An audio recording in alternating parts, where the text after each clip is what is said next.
Gotham, a crazy podcast about DC, with your hosts E-Rock and PD. When we speak up, get your geeks up, cause you know you about to get geeked up. So sit back, relax, and get comfy.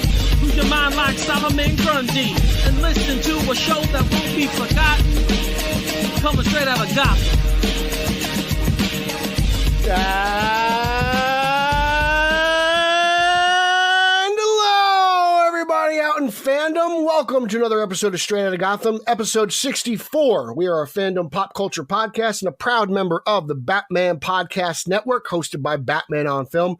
Make sure you check out all the other great shows on the network by heading on over to batmanonfilm.com. Click that drop down and just there's a buffet from ELTD to Gotham Outsiders to Batman Book Club to the Rick Shoe Satellite Show, Straight Outta Gotham, Italians for Spite. There's tons. Just go there, check it out. There's something for everyone, and it's just not just Batman. I am your co-host from the other side of the Hudson River. I am a senior contributor to Batman on Film. I am Peter R. Vera, and today we're recording on February 5th, 2022. As always, we have a great show for you today. But before we get into the good stuff, I'd like to remind you, all of our faithful listeners, if you take the time to rate and review the show on Apple Podcasts, and we read your review on air, you win a special Straight Outta Gotham prize. So you got to be in it to win it. Get those reviews in like Rotten Tomatoes.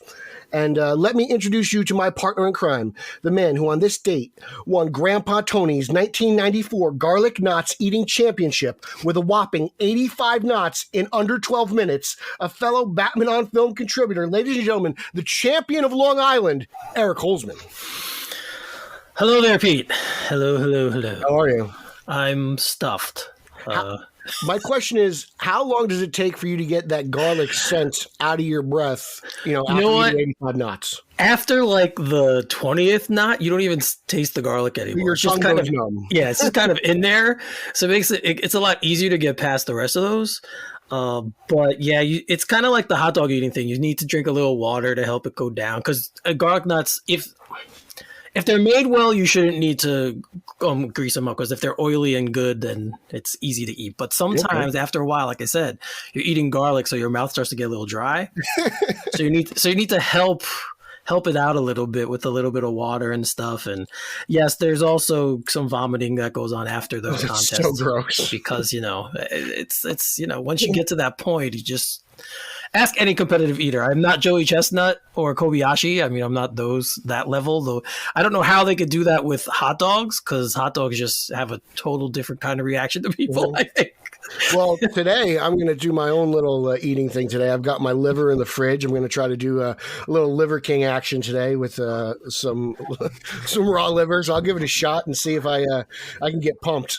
Oh, God. What are you doing, man? I spend too much time on Instagram. Clearly you do, because that liver is... Look, I am very adventurous when it comes to eating. I will eat a lot of things. Liver is not on the list. It was very cheap meat. I only paid $5. Yes, I only had to kill somebody for it to get this liver. That's all I had to do. Wait a minute. Who is that? I don't know. Someone's invading our show. Someone's coming into our show. Well, that would make sense. This is the first show that's leading off guest month, so we should just introduce our guest, who probably is here to challenge you for one of your many championships. I know. So, guys, if you, as Pete mentioned, this is our guest month. We will have a guest on each week of the 4 weeks of February. And our very first guest is, of course, Tim Rooney, who is also a fellow Long Islander like myself. That's why Pete said there might be some friction between us. I'm Nassau, he's Suffolk. There's always that kind of, there's always that rivalry there hanging out. High school football rivalry. I mean, I don't see it as a rivalry. I mean, I just assume my superiority as a Suffolk County person. Spoken like a true New Yorker. Yeah. I mean, I was wondering, like, before we hit record, a thought ran to my head. Can this show get more tri-state with the inclusion of me on here? I mean, I just wonder, like, how more obnoxious can it be? Like, all right, I'm going to think, what's the words that I can pronounce that makes me sound the most Long Islander? I'm like, all right, water, coffee, drawer, and so on and so forth. But like, once you guys started mentioning livers, I'm like, I feel like I have to say something before or maybe I should leave you alone. I don't know. Liver alone. We're which will play into news later in the show. Yeah. Yes. But Tim, thanks for coming on, man. Thanks for the support and being a fan of the show.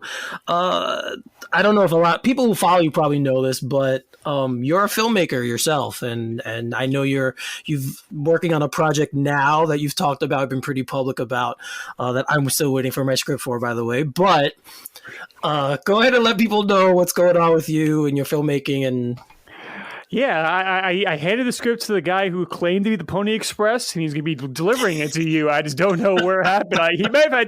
He may have had typhus on the way to delivering it to you, or the snow, or the snow, or whatever old timey affliction happens to people in the Old West. Yeah, I am currently, like I said. Before I even get there, first off, thank you to you two gentlemen for having me on. It's actually a lot of fun, and it's always fun to listen to a show that you have it's always good to listen to shows you have experiences you have no real connection to, so you can broaden yourself a little bit, but also have shows that you can kind of identify with. And you two gentlemen being in the tri-state area, it obviously makes it I can identify with these two. So thank you for having me on, and to plug what I'm doing right now, at least. Yeah, I'm a filmmaker and a podcaster, and one of two projects I'm working right now is a Batman fan film, Batman Unmasked. And I was literally last night talking to a friend of mine who I went to school with, who works in locations in New York City, and there's some really cool ideas that we may be able to pull off, like places that were used for the Daredevil TV show that we may end up using for this. So, yeah, and I'm hoping to shoot by the end of March or early April and see where it takes me there. I got somebody working on the score. I got somebody working on the VFX. I have a lead actor cast. And yeah, things are coming together, and I can't wait to share more of it as it comes together. That's very interesting. The first thing that comes to my mind whenever someone tackles a Batman fan film is, what is the suit going to look like? Because I feel like that's one of the most important elements. And, obviously you want it to look as good as possible, and you're probably working on a very tight budget. Yeah, I am working out of pocket for this. And it's the one question I still haven't made a decision on what I'm going to do right now. Do I either because it's Batman is kind of the secondary character in the story, and he doesn't have that many lines of dialogue. So I thought, do I either hire a cosplayer and try and make that person act, or B, do I find an actor and find a suit that could probably fit that person? So that's the decision. That's the biggest decision I've not made a choice on just yet. But once I make that decision, I'm going to commit to it, and I'm going to fight whatever battles that happens with whatever choice. The life behind the lens. I love it. Yeah. So how long, this particular story, how long have you had it in your mind? How long have you been working on it? I've had this idea, the premise for it, I've had it for maybe 2 years or so. How be kind of a cool idea, just something that's pure suspense. I will admit that it will be in black and white just for budgetary reasons, because even if the suit is not the greatest, I feel like you can kind of get away with a little bit more of it being in black and white. I know some people are already oh, this pretentious douche making a black and white Batman film. But what's the aspect ratio? No, it's going to be in 16:9 or 1:8:5. I'm not going to do it in 4:3. I am not that obnoxious. I was actually talking to a friend of mine, another podcaster. When I told him this, he's like, first question, is it in 4:3? And I'm like, no. He's like, oh, thank God, I have to block you otherwise. And I'm like, no. But no, I might be making a horror movie in October that's kind of like a throwback to Universal horror movies. That will be in 4:3, but I think that's appropriate. Okay. I can dig that. I love those old Universal monster movies. I love Creature from the Black Lagoon. That might be my favorite. Oh, it's such a good one, and the score for that is fantastic. I think Clint Eastwood, his first ever acting role was the third creature movie, I believe. He played as a scientist. Early on in the movie. That's crazy. Yeah, blink of an eye, you'll miss him. And delivering a monologue of information, just a technobabble dump, and I'm like, you don't give a lot of lines to Clint Eastwood. That's not his strong suit. He admits that. Yeah, that's very true. It's weird. I remember watching some old westerns. It's funny. Pete and I were talking about this before you came in, and before we went on air. And I remember watching some old Western. I remember seeing actors in there who went on, like, who had very small parts, who went on to have really large big careers. So it's just funny that you brought up Clint Eastwood with that, because it rung in my mind that the Western. So you got to start somewhere. Yeah, it's true, man. Yeah, you got to get your first job, get your foot in the door, right? That's what you got to do. So, Tim, that sounds great, man. I'm looking forward to seeing what this thing, especially since you just told us that Batman doesn't have a lot of lines, and so I'm really interested now into what the story is actually about. So, you don't tell us. Don't tell us. Just keep it to yourself. And I want to be. I'm getting like that now, even with the Batman. I know Pete put in the rundown. You guys could talk about it, but I didn't listen to the Riddler track. So when we get to that part of it, which cracks me up because Eric was one of the first people to watch the funeral scene. So he learned his lesson. Listen to this. Wait for the movie, but watch this scene. No, I got tricked into watching the funeral scene. That's what happened. I got tricked into it. Yes. Tom McClellan, everyone knows Tom McClellan. He sent me a WhatsApp link, and I was like, "Oh, what the hell is this?" And I click on it, and it's the funeral scene. So I'm like, you "Okay." Couldn't just turn it off. Yeah, I was gonna say, did you lose motor focus to be able to turn it off? You're right. I could have, but I don't know. I just stuck with it and I watched it, and then I was just like, screw it. I don't want to do any more of that, though. No more going forward. I can't. Well, I mean, I've stopped watching official trailers a long time ago. Like, I didn't have a good experience with the Batman. So we can talk about that one. Let's talk about that now. Since we're talking about it, I'll just put it out there. So we'll lead with that. There's been 2 singles released, or 2 tracks released from the score for the Batman. One was the Batman, and the other one is Riddler. Now, I listened to the Batman one when it first hit, and I only liked the parts I had already heard. I didn't like the whole middle section of that track. It's all over the place. And again, listening to something like this out of context, not seeing the movie, it might be different when I see the film. I agree with you on that. So I don't know. But just as a song, for me, it didn't work. So, Tim, you're the guest. What did you think of the Batman track? The Batman track, it surprised me because of that middle section. And like, I was worried, and it's been a minor concern for the Batman that it would be too dark and gritty for its own sake, where it becomes like almost like a chore to read, or to watch. But having that bridge, that middle section that is kind of hopeful, showing that there is a light at the end of the tunnel for this character and this iteration of Batman, gave me a lot of hope. And funny enough, it reminds me of the track Harvey Two-Face off the Dark Knight soundtrack, which is like, we don't hear that often in the Dark Knight. I mean, like, we don't have snippets of it, but it has a very hopeful sound to the Harvey Dent character. And which I found out originally that was a secondary theme for Batman, written form for Batman Begins, but was never used. And I'm like, okay, I can kind of see that. And then like how it ends with that huge crescendo, like there was like 3 notes that like repeat itself until it gets louder and louder until it blows you out of the theater. I think it's really good because you kind of need those peaks and valleys in a song, and that's why I was really excited with the Batman theme. Yeah, the Batman theme. Here's the thing. There's a lot of really good reactions from fans online saying it's the greatest thing ever. To me, I can't make that claim just yet. I gotta see it in the film and judge it in that context. But I really like. I'm going to butcher his name. Giacchino. I think that's not how you pronounce it. Yeah, that's it. Oh, is it Giacchino? I really love what he did with Spider-Man. So I was really looking forward to this. I felt like his Spider-Man score. It felt familiar, but it felt new. This was interesting. I like the bookending parts. The middle part, it kind of caught me off guard because I wasn't expecting that. But I put it to the test and I read some Batman comics to it, and it seemed to like work better. But that's what I do. Like usually awesome. Usually when I do that, I'm listening to like Elfman or Goldenthal. It's like, no offense to Zimmer or Junkie XL, but like those are like usually my 2 go-to scores when I'm reading. And it worked. It kind of like set the tone, and I really felt it. I was reading Batman 120 by Williamson, so that was interesting. And it's I can't say it's got like I've got to warm up to it. I got to listen to it a lot. Like I've been listening to these scores, I mean, especially Elfman and Goldenthal for like years, you know, like I can recite them like effortlessly, if that's the proper term for that. But, you know, I dig it. I'm going to see it in the movie. I think if once you put it in the film and see where it goes and what's going on with it, I think I could like it better. But off the bat, I kind of say like, was I slightly disappointed in it because I wanted to love it? Yeah. But like, was that my own expectations? That's kind of how I feel. Like I might have hyped this up in my head a little bit too much, but I don't think it's bad, but I don't think it's amazing. It's just good. Yeah, I mean I mean, I think we all because we got that first part obviously when the little teaser came out, we heard that part of the theme. Yeah. So in our head we already kind of probably had an idea of what we thought the rest of it would sound like. It definitely shocked me with that middle part. And then when it doesn't, you're kind of like, so that could be part of it too. And again, I haven't seen the movie, so in context, it might be totally different and it might completely work. And I might say, yeah.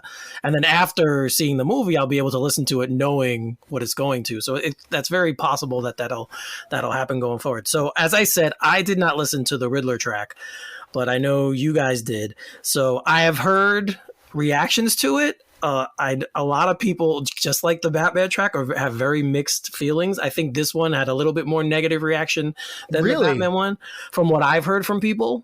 But I'll let you guys go. Pete, go ahead.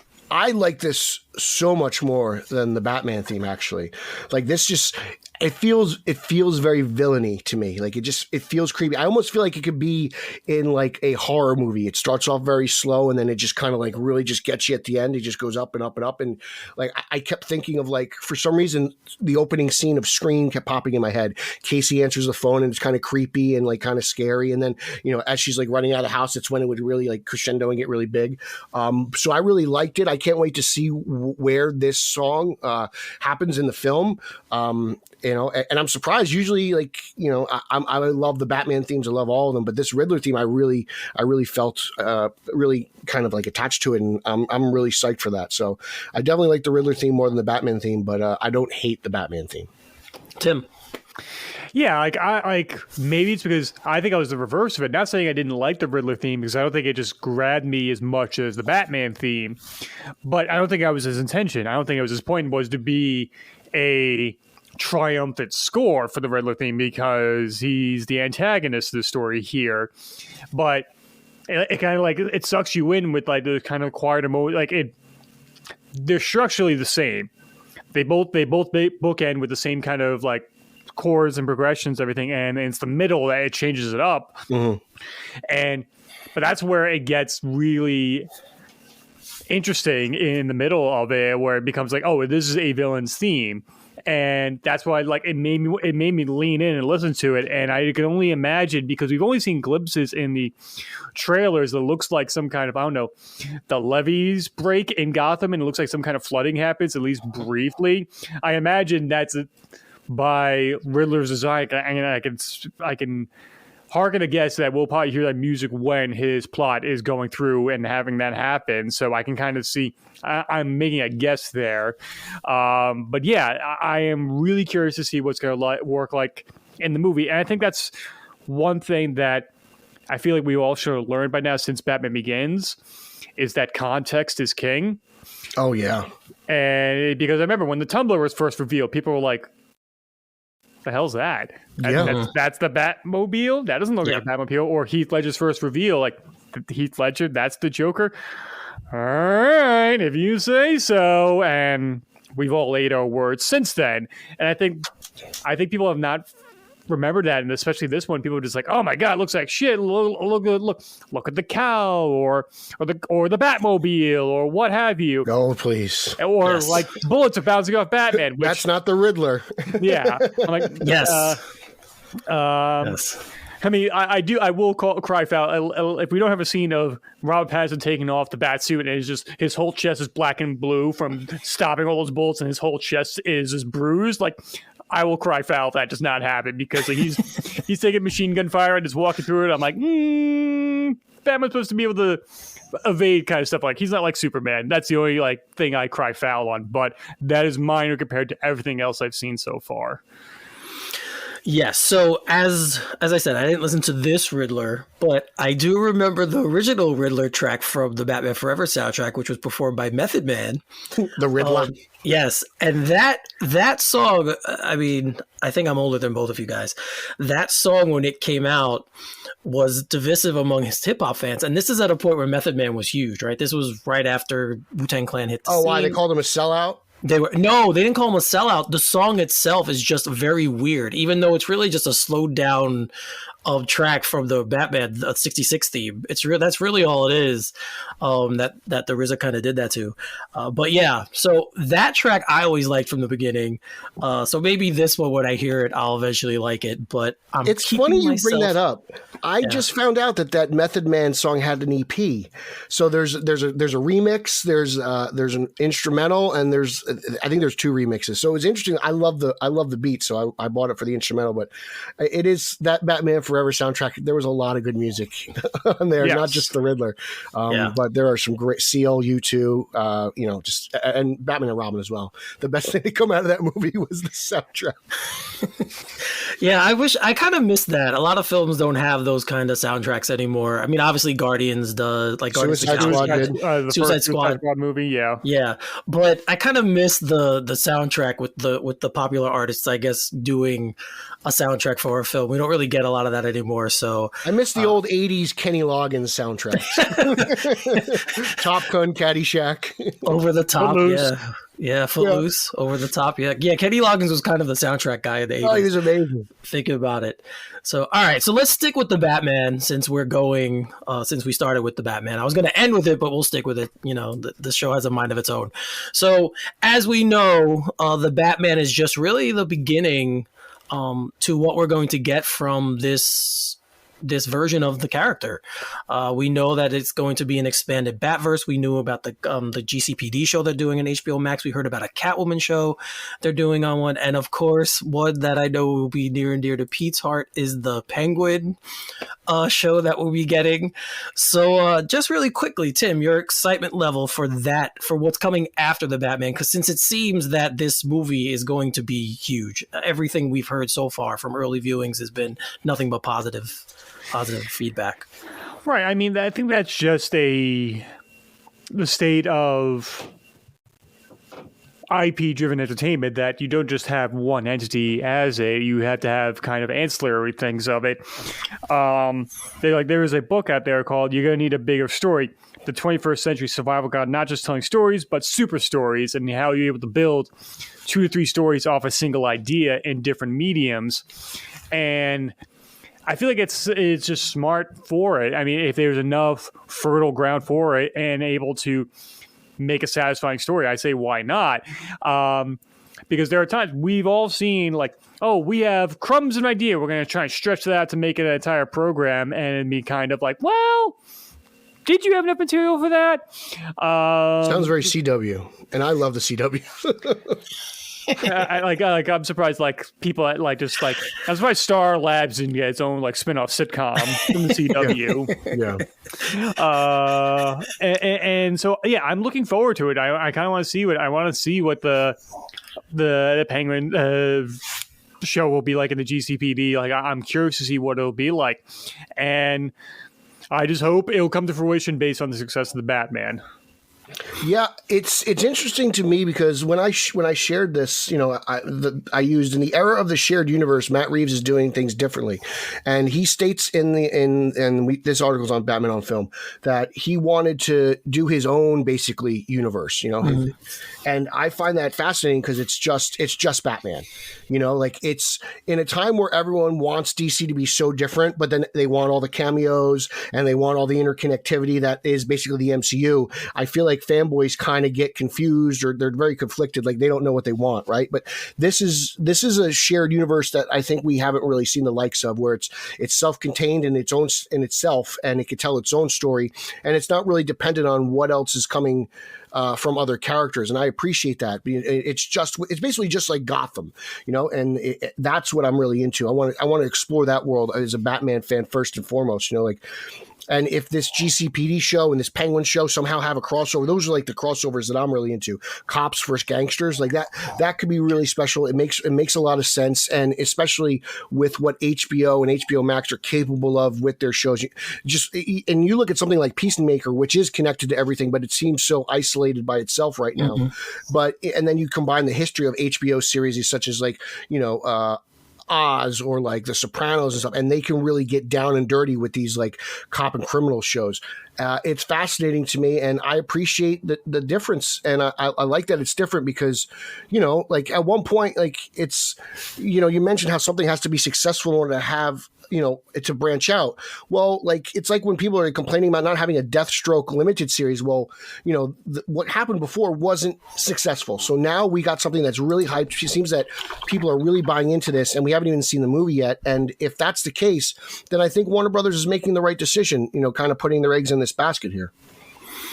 Yeah, it was interesting to read, or Bill actually references in the piece on Batman on Film that Reeves said that when he was writing the script, it just kept getting longer and longer and longer, and that these ideas are spawned out of the script that he was writing for the Batman.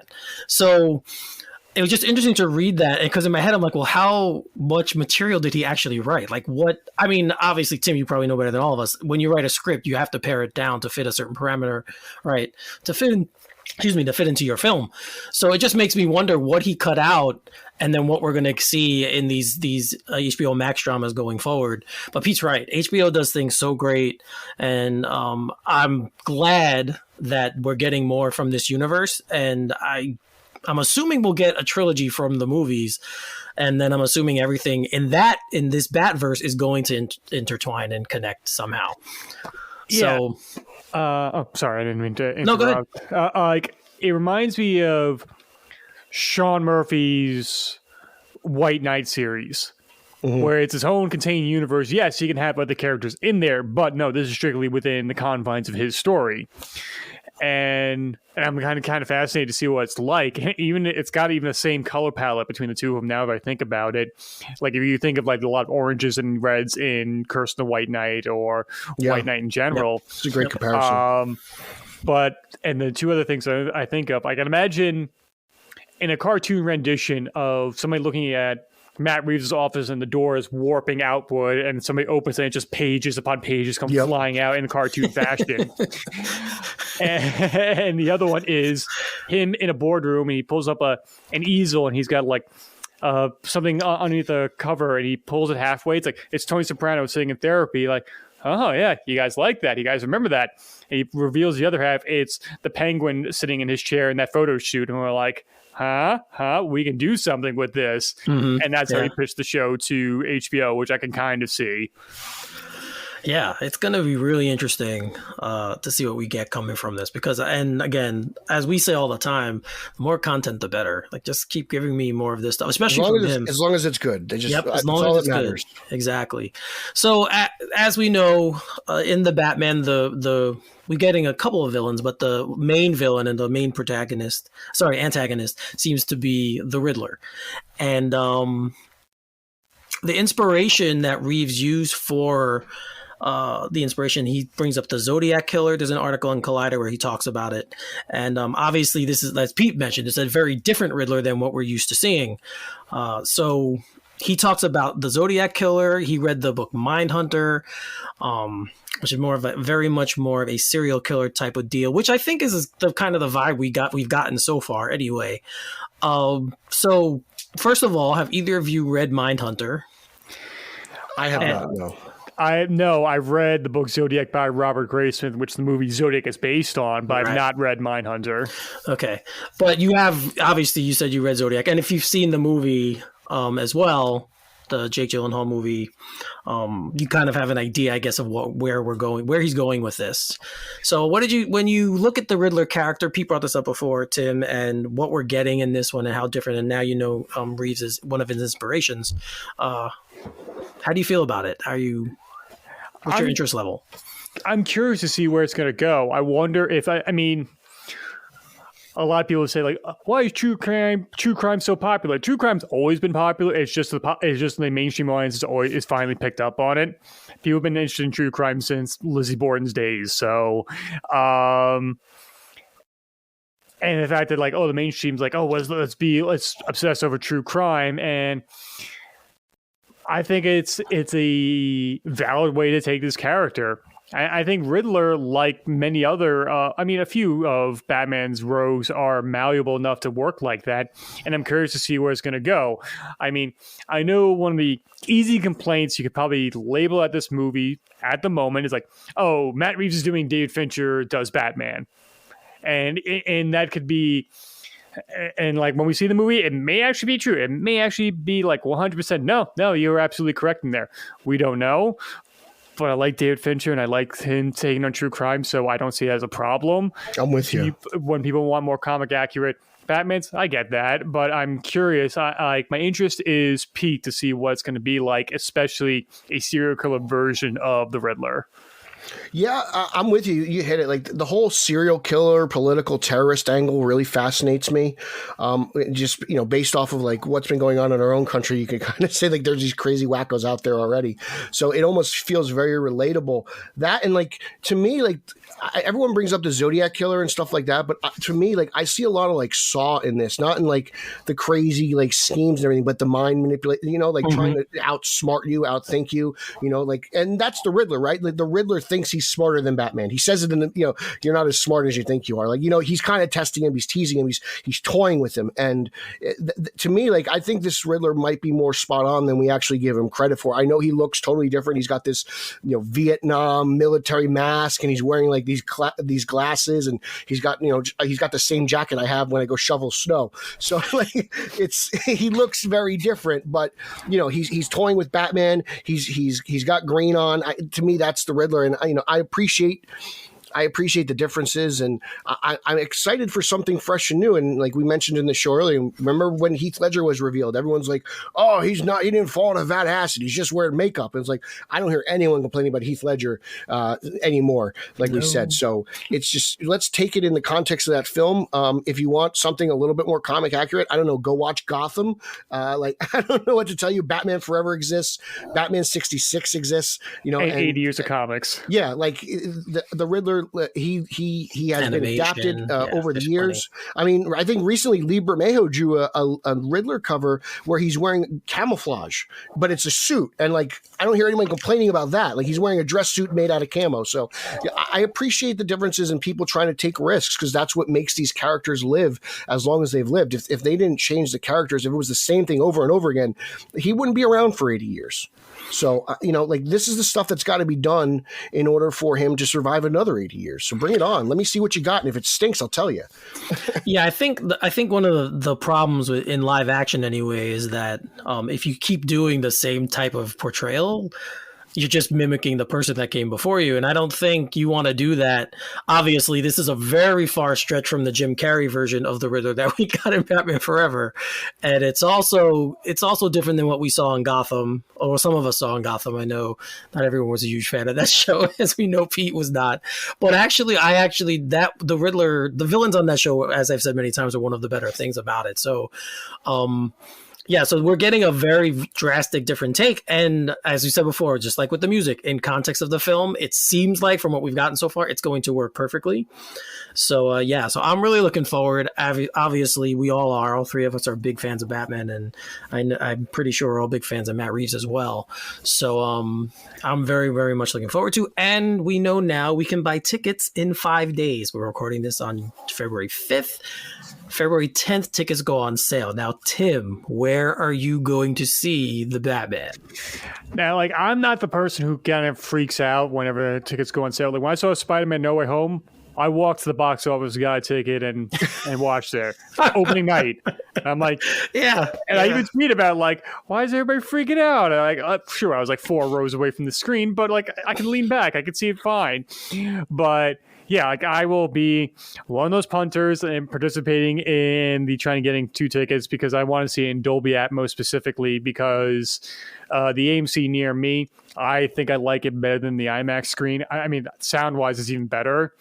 So yeah, I'm gonna try and get 2 tickets for my girlfriend and I, and be like, "Let's go!" And it'll be like whenever you see 2 armies running into each other. Like I imagine that's what it'll be like trying to get tickets for this. Pete, we will both. I think when the first time we can see it, we will both be in Texas.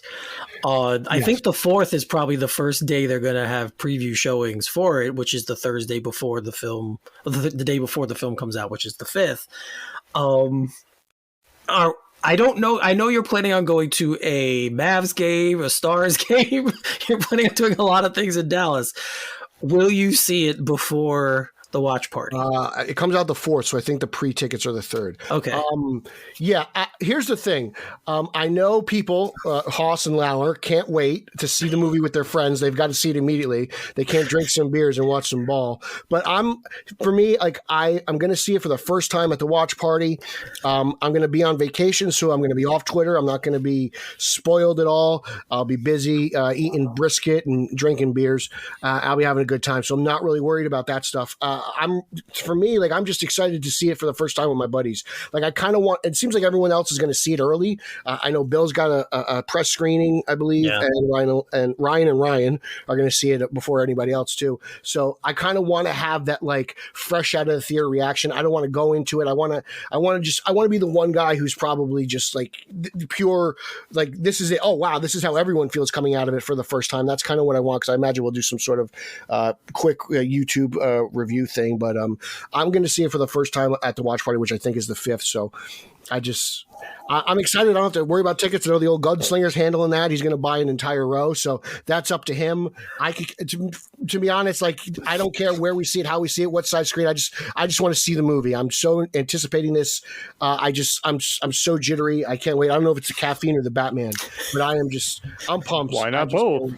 Yeah. And I mean, for Spider-Man No Way Home, like it was funny. Everyone was freaking out about those tickets, but I was able to buy tickets like it was no big deal. I mean, granted, I didn't see the movie till like probably 2 days after release, but I didn't have a problem with that. And I've been muting my way to a peaceful heaven on Twitter, so nothing got spoiled for me. So I'm not really worried about any spoilers or anything because I don't follow any of those accounts to begin with. Yeah, same thing for No Way Home. I remember everyone freaking out, and I did get tickets online. But I was able to get them fine. Like there was no problem. I got an opening night. I didn't stay up and wait. And I'm like, no. I think Zipnik stayed up to like 4 a.m. to buy tickets. I'm like, dude, what are you? Yeah, no, I didn't do any of that. I saw that there was actually a wait time. The first time I clicked, I'm like, you know what? I'll wait till the morning. If I don't get tickets for that day, fine. And then I wound up getting them anyway. So I laughed at all the people who stayed up and clicking refresh all night. If you guys really like Garfield's Spider-Man this much, you would have had like 5 movies by now. I know, right? Oh man, like they make it sound like you could have gotten a PS5 easier than getting those tickets, and I'm like, come on. All right, relax. Yeah, I haven't decided. I'm pretty sure. I think I'm gonna just like you, Pete. I think I'll just wait to see it with all you guys at the same time. I didn't do that for Wonder Woman. When we went to the Wonder Woman watch party, I saw Wonder Woman here in New York before I went down to Texas to watch it with everybody else. So that was my first viewing as well for that film. Yeah, see, I had already seen it because I was kind of nervous how that was going to be reviewed, and I wanted to go with you guys with the group, knowing what I'm getting myself into. And those were dangerous times back then. Yeah, they were. They were a little dangerous time, and it turns out again. To this day, it's my favorite of the DCEU. So and then you did the same thing for JL. Well, I know because you walked me off the ledge. I was like, "This movie's going to be absolute. This is going to be horrible." I was like, "Oh, it's a live action cartoon. It's not the worst thing in the world." Yeah, no. For JL, I got a screener to go see that. I actually had gotten someone sent me something. I got to see it early, so I knew way in advance what that movie was what that movie was, and that's why I kept telling you, Pete, relax. It's not going to be this disaster of a film that you think. It's not the greatest movie in the world. It was a disaster, but it turned out better than I thought. Right? It was like what we thought it would be. It was not that. Like that's what I think that was the best thing. Like you're like, oh, okay, that wasn't as bad as I thought. So stop acting like WB. Please come in outside the window. Yeah. Yeah, like it's okay, Pete. They'll survive from this. This is not, and I don't even know if they kind of did, but whatever. Twitter right now. These BOF shills. Oh God, Warner Brothers. They're being paid. Yes. We're being paid to say that. We're being paid to say that we kind of like a movie that everyone thought was the movie originally. Yeah. Until we got the Zack Snyder cut. That it wasn't anymore. I'm sorry, I don't want to go there, but I just thought I'd throw that out there because it seems to happen to us. We get lumped into these categories. Anyway, I like Daredevil the movie, so like there you go. Like I kind of like them all to be honest. That's what's got a bomb soundtrack. Yeah, I don't hate Josh Trank's Fantastic Four either. So if we're just going to name bad superhero movies that I can still watch, Green Lantern's one of them. Yeah, I mean, I guess time kind of gives you that. You know, the hindsight is 20/20, right? So if you Batman know and what Robin, it is, if you know what it is, you're kind of more accepting of what you're getting. Yeah, like when I saw the Fan Force Sick with my girlfriend at the time, like the movie ends, she turns to me and I'm just kind of like staring at the screen and she asks, "Are you all right?" I said, "The movie cost $125 million." A beat goes by and I say, "Where'd the money go?" Yeah. It went to making the Thing sound like he was like grinding rocks while he was talking. God. That might have been the best thing about that was a tough watch, man. I'm surprised that like was not used as an advertiser for ointment or something like that. Yeah. Like, do you guys stick together? Don't be like the Thing. Oh man, I didn't hate that movie, but I was just kind of like, oh wow, that was interesting. All right, so guys, yeah, the Batman is coming. That everyone knows the hashtag that Bill made. So the Batman is coming, and it is coming fast now. It's going to be here in a month, pretty much 1 month. So looking forward to it, and we'll finally get to like really talk about the movie, not just guess and speculate. We'll finally get to really talk about it, and I can't wait for that. We've been waiting since 2017, right? Like they kind of like Matt Reeves was pretty much announced around the time of Justice League, so it's been a long time, and I'm excited. I was pumped for BVS. I remember when that was announced in like 2014. That got me really pumped. But this, I'm kind of over the top for this. Solo Batman is really my jam. I love solo stories in general, so I'm really excited for this one. Yeah, one of the things, and not to stay too long on this topic, one of the things I do like about this is not really an origin story, right? We're kind of getting him in early in his career, but not in the beginning of his career, very beginning of his career. So that's another thing that's kind of different, I think, that we're getting with this. So unless you think 89 is kind of the same, that's kind of ambiguous. 89 is a little different because it's not an origin story, but it is. Right. It's basically like the beginning. Yeah. Whereas, like, I'm with you. Like, I always just kind of wanted to, like, can you just give us a story where he's there? You know, he's been doing this for a while, and we're just in it. The universe is established, and Snyder kind of did that with his Batman and BVS. Like, he just kind of appears because he's been fighting crime for 20 years. So, like, I can appreciate that. It's something that hasn't really been done too often, I think. Yeah. So, 1 month. Here we go, guys. Yep. Buckle in. All right. So moving right along, we're going to go now to, we're going to stick in DC, stick in the HBO Max area. As you guys know, and most people listening know, DC's Titans is one of my favorite TV shows to come from DC, actually. It might be number one. I go back and forth. Well, maybe now Peacemaker. I don't know, but we'll see. But we have some casting news. So there are 3 new cast members for season 4 of DC Titans. Joseph Morgan and Franca Potente have been cast. And Morgan will play Sebastian Blood, or Brother Blood. And Potente will play May Bennett and Mother Mayhem. Then there's also a third casting announcement, and I don't want to screw up her name, so let me just say Lisa M. Balavanar, I guess. That's better than I could do. She will play Jinx. Now, Jinx, if I'm correct, was the head of the Fearsome Five. Am I right? about that, guys? I don't know too much about that. I mean, she's kind of like a sorcerer. She's kind of like this magical being. I don't know too much about these three characters, but I do know that they are Titans villains. Yes, they're from which is exciting. Yeah. And because last season we were pretty much it was pretty much a series of Batman. Yes, it was a Batman show. Yes, I'm excited. We're going back to Titans villains. I know that there's kind of like this cult aspect involved with I think it was like what's his name, the blood cult or whatever. So you have two of those characters mixed in with some sorcery. So I imagine we'll get a little bit. Raven will have a little bit more to do. I imagine magic versus magic will be a heavy play in this season. So I'm excited again. Like I'm happy to have Titans villains because while I did enjoy last season, it just felt like all I got out of that season was like, I want a Batman TV show. Like that's what I really wanted out of that. And so Sam, what do you think? I have not watched the show since season 1 because that season 1 finale, I was just like, oh, F you. It's a little rough. I'm just like, I was like, no, I have too much. I know this is gonna sound like such a dick thing. I have too much self-respect for what little time I have on this earth, so I'm not gonna continue with this show. God. And then like how I hear like it like as well as the second season with Deathstroke is, but how that season ends the same way, and I'm like, no, thank you. Problem with season finales on this show. Yeah, even though this one was okay, the season 3 was the best of the finales. I have issues with it. Don't get me wrong, but it was the best of the 3 season finales of the show, and it's true. Like it's very much like they get to this point and then like completely fall off a cliff. Like it's not even a steep gradual drop. They just kind of fall, bang, and shatter. So.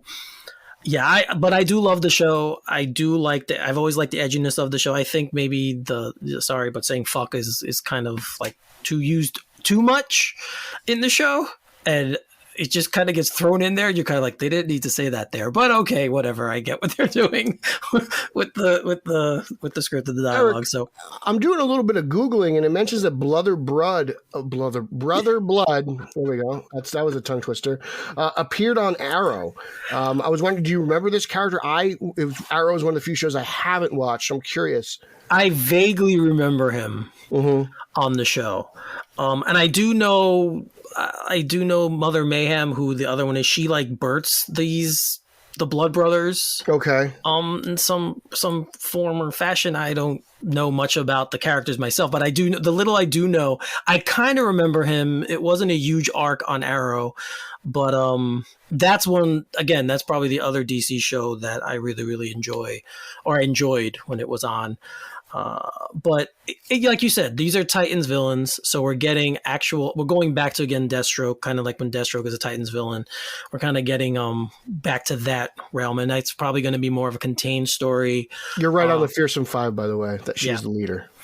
So we're getting all that, which I'm looking forward to be honest. I'm looking forward to season 4.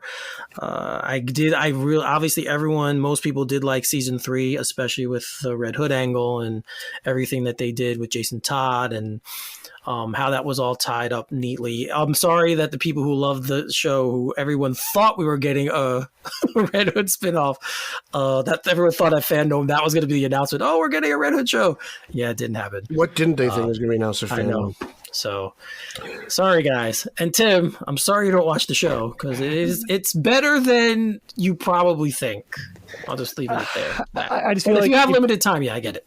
I work 2 jobs, so and so what time I do have to myself, like it's usually just shit to relax to. So it's like that's why I'm finally making my way through Star Trek: The Next Generation because like that's a pleasant show for me to watch, and I can get into the ethical debates or everything, or I rewatch Batman the Animated Series or Simpsons, whatever. What about Batwoman? Are you watching Batwoman at all? I haven't watched a CW show in quite some time. Really? I know. When you guys are showing these news, I'm like, I'm gonna be like Silent Bob for a good portion of this show. And it's like, I have no opinion to give here.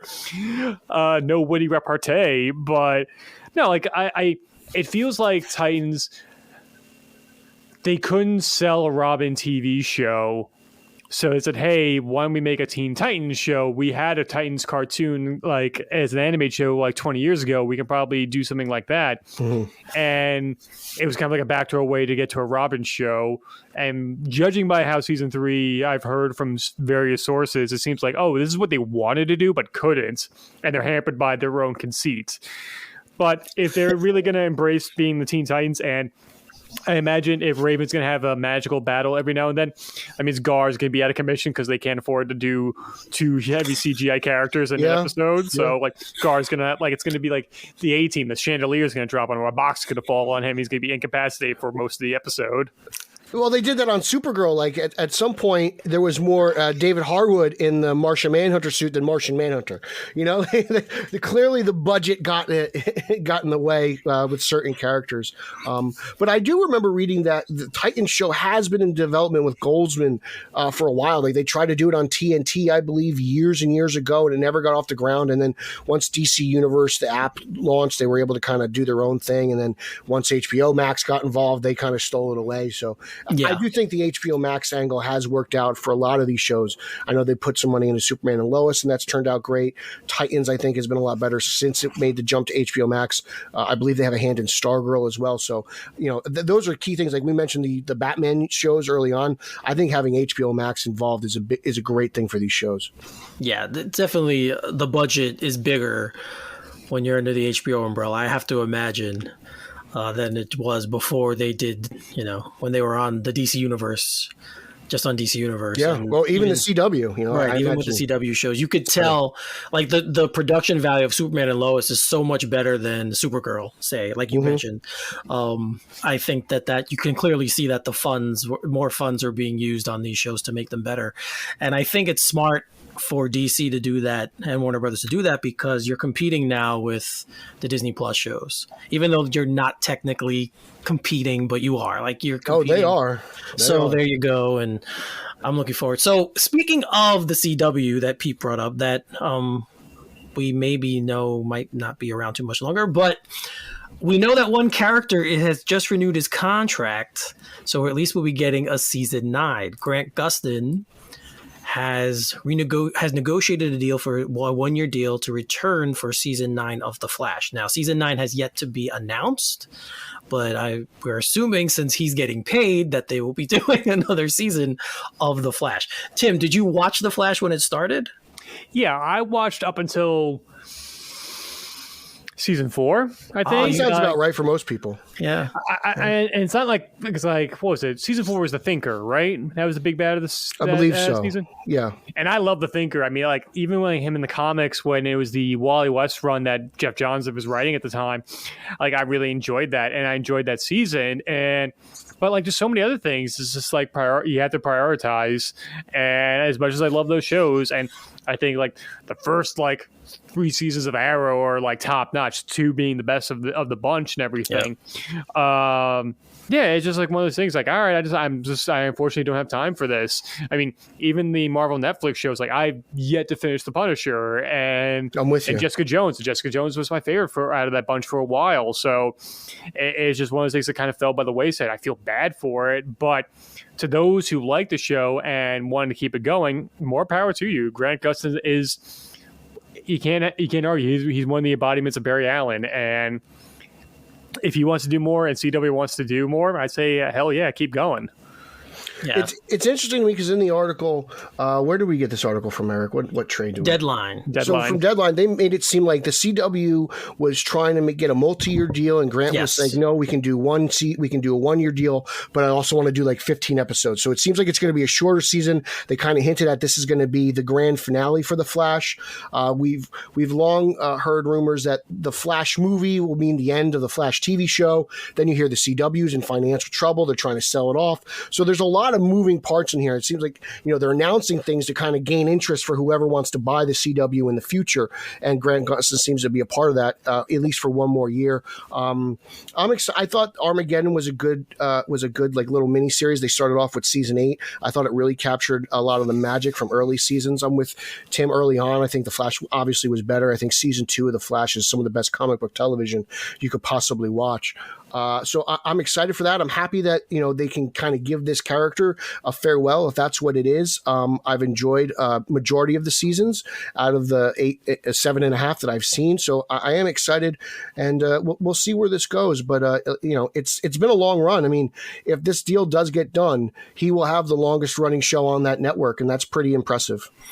Yeah, they mentioned that too as well, that Arrow had 8 seasons, and like Grant Gustin kind of maybe the burnout that Stephen Amell felt towards the end. I mean, they thought he might be feeling it, but clearly he's not, because he's going to come back. So it's the Flash is the one show that I stopped. It jumped the shark for me, and then I don't know why. I can't go back to it. I really, really love the first 3 or 4 seasons of the show. It's really well done. But again, for me, it's always when they put the couple together. In every show that I've ever watched in my life, once the sexual tension in the show, they put the main male and female lead together.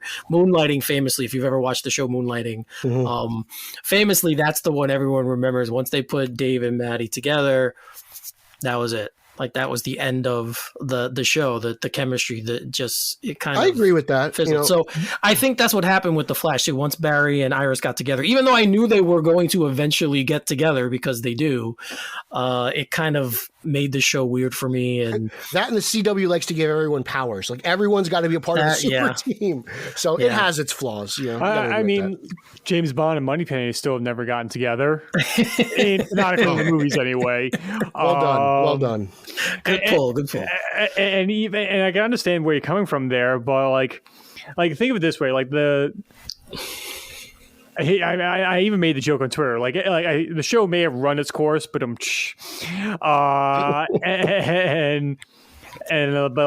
people still want to watch it, but like I say, keep going to it.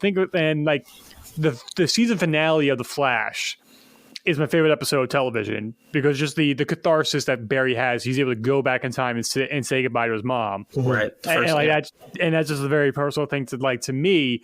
And so to have a show that I was that dedicated to just be like, fall by the wayside is pretty damning in my opinion. But to the listeners, if the CW is sold, buy physical media of the show as soon as you can, because you don't know where those shows are going to end up and what streaming platform, if it's not going to be behind the paywall or just in a vault somewhere. So get your DVDs or Blu-ray collections of those shows so you don't lose them forever. I will say, though, streaming has helped me keep up with these shows, because I very rarely watch an episode of any TV show the night that it comes out. I usually catch it the day after on the app. It's kind of been a godsend for all these CW shows, as well as you mentioned. I've caught up with Jessica Jones and Luke Cage, and I still have to catch up on that final season of Punisher. So the streaming service does have its benefits as well as physical media, but I'm being able to watch it the day after when I miss it, just because a lot of times I do work nights. It has helped me keep up with them, and I kind of like the fact that I can binge watch various capes and tights over a couple hours in an afternoon or something. Well, Tim, it's cool that you brought up the season 1, because a character from season 1 is going to be returning. Rick Cosnet, who played Eddie Thawne on season 1, will be coming back for a little bit of an arc in season 8. So it's not too clear on what he's going to be playing. It says that he's going to be playing in numerous roles.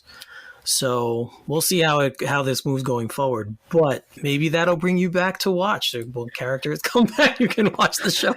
Maybe if he's if he's the embodiment of the Spectre messing with Barry, he's saying how many people have died under your watch? I would watch that. That's interesting. Yeah.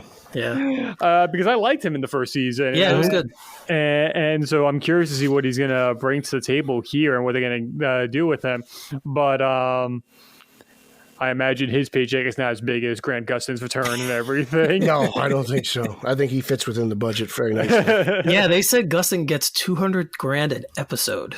Yeah.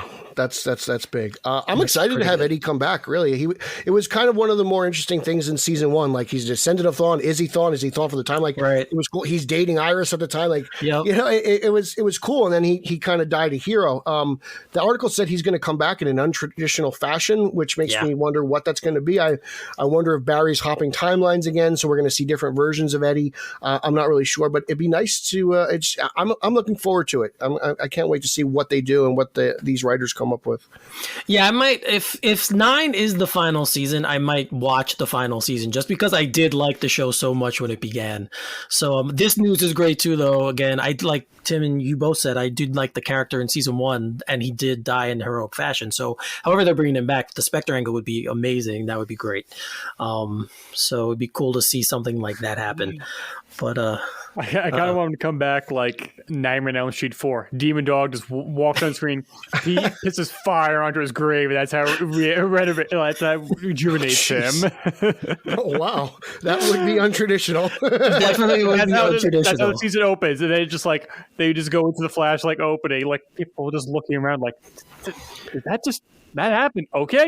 Well, I'll say this: like, Batwoman is really taking advantage of their 9 p.m. Time slot, and it's been pretty graphic. There's been some really good horror style kills in that show when the villains are around. So I wouldn't be surprised. The CW seems to be kind of stretching the limits right now, and we'll see what they do with the Flash. I don't expect anything like that, but I got to say, like, if this pending sale makes them want to take more risks, I'm all for it.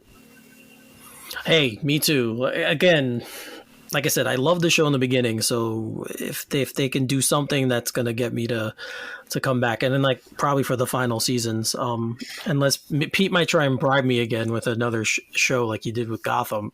But that was miserable. Like how bad would it be? It's the final episode of The Flash. We know it's the final episode. They introduce Kyle Rayner as Green Lantern, and I'm like, oh, come on. I love Kyle's my favorite Green Lantern, so I have no problem with that. That'd be such a tease. Like, really? Really? We're going to wait here to bring up Kyle Rayner? Well, that's the funny thing. They kind of did that the last episode of Arrow because they had Diggle's character find the lantern. Yeah, he finds the lantern, and then that's it. We don't. Nothing has come from that. So it's kind of a crazy thing that they did there. Everyone's like, "Oh, we're getting a Green Lantern show," and then supposedly we're still getting one, right, on HBO Max. Isn't that thing still in production? They're still talking about it, but there's so much on my plate right now. I'm eating good. I got no problems. Like, exactly. If the Green Lantern is just the ice cream at the end of the meal, if you ask me. It's like Billy Madison's friends waiting by the pool. Like, where's Billy? It's Monday. He's in school. All right. Like, don't we have a Green Lantern show in production? Yeah, I think we do. Okay. Yeah, you just sit there. What about that show again? Oh, yeah, it's there. I mean, it shows that they're going to have insane budgets. I can only imagine what that's going to be like. I know. Yeah, that show, you're going to have a big budget for that. It's going to be expensive. So, but you know what also is expensive, guys? Valentine's Day. At least it is for Tim. Tim has a significant other. I know that Pete and I don't. So you are my significant other. Yes, that's true. We are each other's significant other. So we have each other. I have the champion of Long Island. That's all I need. But Valentine's Day is just around the corner, and our sponsors at Manscaped are here for you with the best tools to get your balls ready for the special occasion. This Valentine's Day, it's time to join the 4 million men worldwide who trust Manscaped, the leaders in below-the-waist grooming, with our exclusive offer. Go to manscaped.com and use code Gotham for 20% off and free shipping. Now, Tim, I don't know if you've taken advantage of this offer before from us or if you haven't, but dude, the products are phenomenal. You can get their number one product is the Lawnmower 4.0. It's an electric trimmer to keep everything kind of neat down there. Has a nice little light on it, so you can kind of do it in the dark. If you're getting kinky, whatever, you can kind of do that. It's just a lot of different ways you go about it. They have the Crop Reviver, the toner, which is the ball toner. It's just a nice little spray. It's got a nice little scent. Pete usually puts it on during the show. He doesn't, I put it on twice already. You guys haven't even known. And it's right here. Where'd it go? So, yeah. Guys, Make sure everything's great down there for Valentine's Day. There it is. There, yeah, Pete. My You guys preserver. can't see it, but Pete's actually showing. Yeah. Oh yeah, no, that is no BS right there. That's right there. It's looking kind of light. It looks like it's been used. I don't think as much is left in there. I've gone through 2 bottles already. Yeah, they have a bunch of new products. They sent me a couple of new ones. They have a body wash now and a shampoo and conditioner that I've been able to use.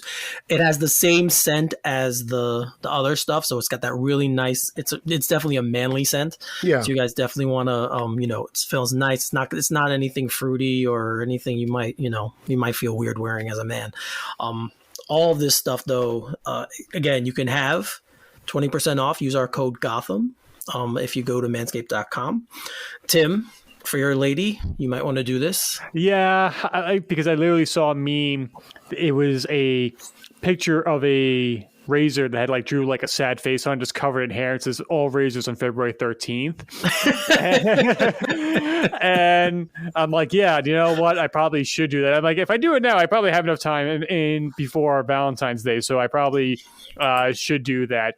But also I want to know who's the people who are doing it in the dark, who wants to take that risk. All right, let's do it in the dark. No! Well, it comes with a light, so you're good to I know. go, Don't treat your girlfriend like a cat unless you want to. There you go.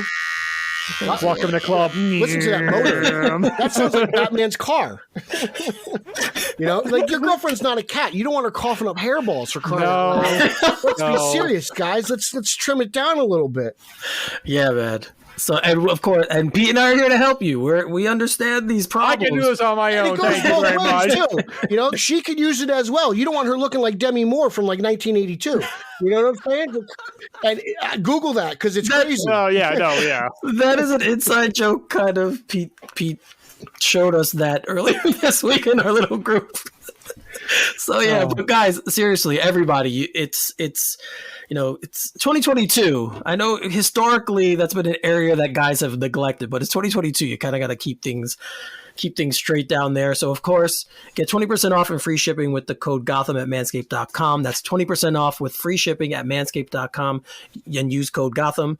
Join Cupid and shoot your arrow this Valentine's Day with Manscaped. Oh, we're shooting. Pew, pew, pew, pew. So many ways we could go with that one. I'll just move on to the next topic. So, guys, remember when there was going to be a Gambit movie and Channing Tatum was going to star in this Gambit movie? Yeah, I do. Most people were excited because not many people liked the Taylor Kish version that we got of Man. I didn't mind him. He was just he's a saddle with a bad movie. Yeah, that's true. The movie wasn't good, but he kind of suffered because of that. So he wasn't terrible, but the Variety did an interview with Channing Tatum, and they talk about a lot of things about how he took off time from acting and how he's coming back and has that movie Dog coming out. And what was the other movie that's split from? Magic Mike 3. Yeah, he has the Magic Mike 3, and some other film that's coming out as well. Who would have thought Magic Mike would have become this huge IP, to be honest with you? I know. Because they're done so cheaply, and Steven Soderbergh knows how to stretch a buck. And they make bank. Yes, that's probably the best description I've heard. That Soderbergh knows how to take a small budget and make a great film. So that's probably the best. But yeah, he has that one with Sandra Bullock, The Lost City. That's coming out. That looks really funny, actually. It does. I saw a trailer for it. I forget what movie I saw. I saw before Scream. Yeah, it was Scream. It definitely was Scream. That's where I saw it.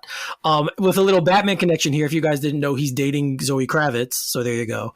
So he'll be in the sequel.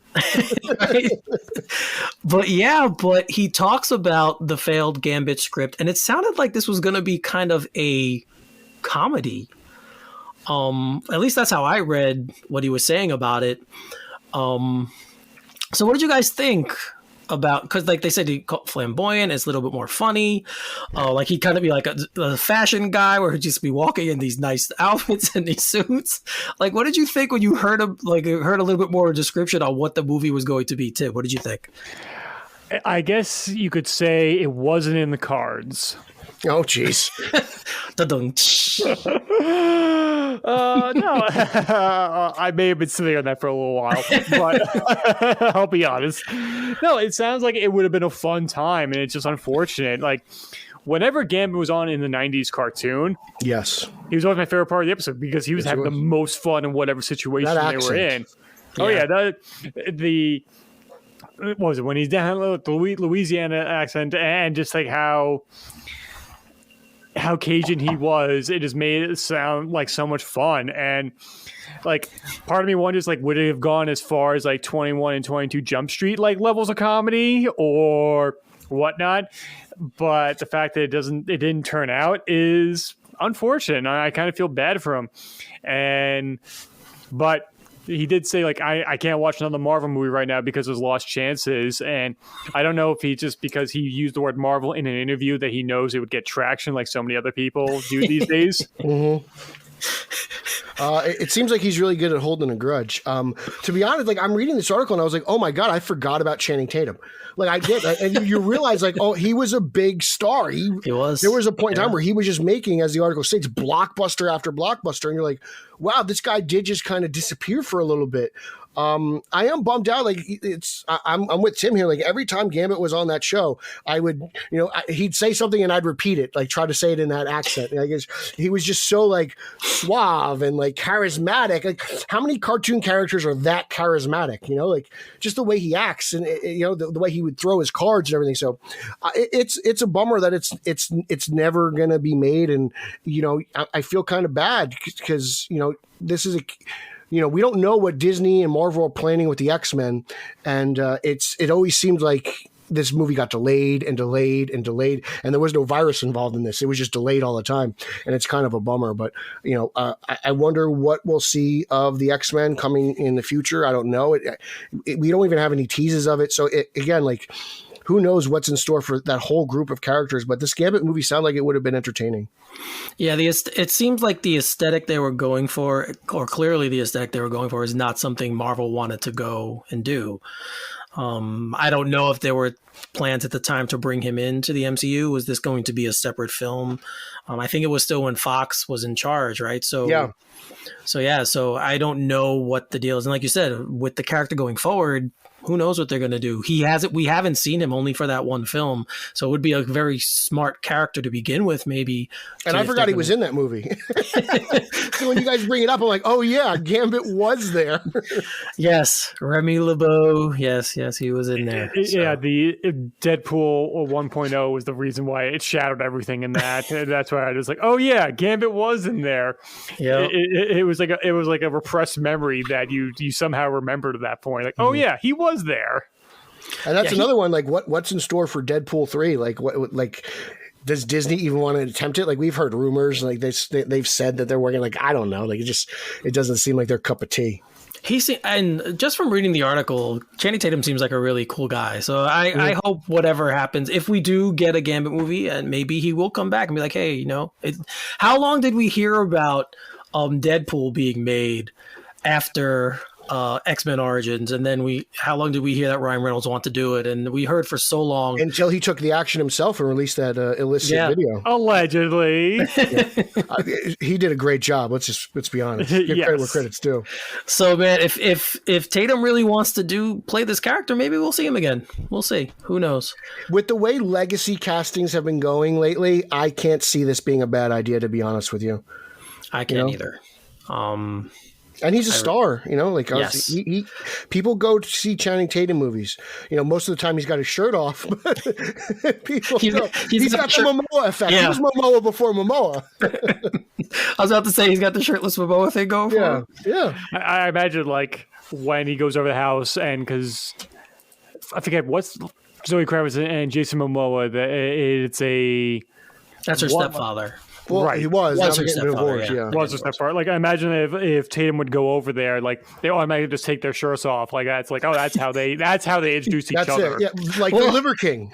Yes. Well, her actual father is Lenny Kravitz, who also is, is he attractive man. I thought he's got dad bod. Lenny Kravitz is musician dad bod.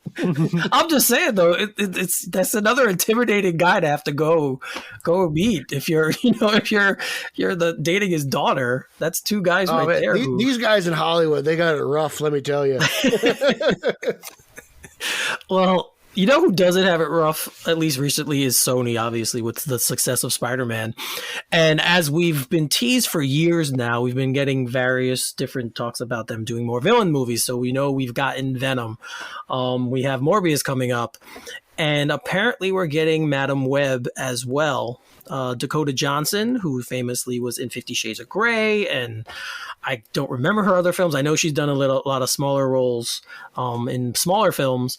Is in talks or is being cast. Yeah, she's in talks. Sorry, to play the title character of Madam Web. So Pete, you're like the big Spider-Man dude here. What do you think?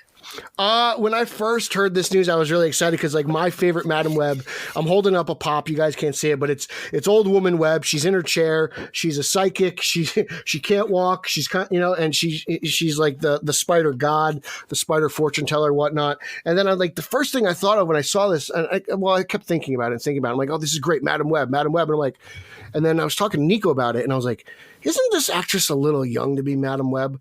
Like, I know we just saw Jada Pinkett Smith in the Matrix movie, and she was aged up a bit, so it's not like they can't do it. But then I started thinking a little bit more and was like, oh, they're going to do young Madam Web that we just saw from like Spencer's Run.